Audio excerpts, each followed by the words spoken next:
Le 13 avril 1975, le premier président du Tchad, Ngata Tombalbaye, était abattu par les éléments de sa propre armée. Mais qui était François Ngata Tombalbaye? Il est né au Tchad, à Bédassa, dans le Mandoul, en 1918. Issu de l'ethnie Sara, François Tombalbaye a grandi dans la région du Moyen Chari. Instituteur de 1942 à 1947, il entre dans le mouvement du Parti progressiste tchadien, section locale du Rassemblement démocratique africain. Il est élu successivement conseiller territorial du Moyen Chari en 1952, vice-président du Grand Conseil de l'Afrique équatoriale française en 1957, président du Conseil des ministres en 1959 et enfin président de la République le 12 août 1960.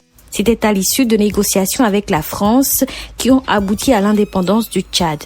En 1962, l'Assemblée nationale tchadienne est dissoute. De nouvelles élections donnent la majorité au Parti progressiste tchadien. Tombalbaye cumule alors les fonctions de chef de l'État et de chef du gouvernement.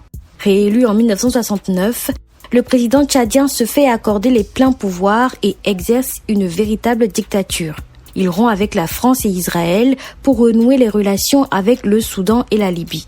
Il rebaptise son parti, lui faisant prendre le nom de Mouvement national pour la révolution culturelle et sociale. Il change également le nom de la capitale tchadienne, Fort-Lami, en N'Djamena.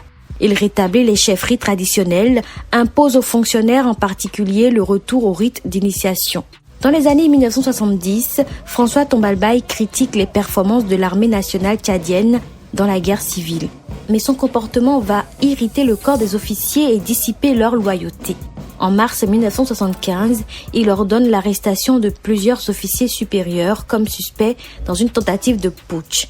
Les forces tchadiennes se retournent alors contre lui. Il sera assassiné lors d'un coup d'État le 13 avril 1975 à N'Djamena.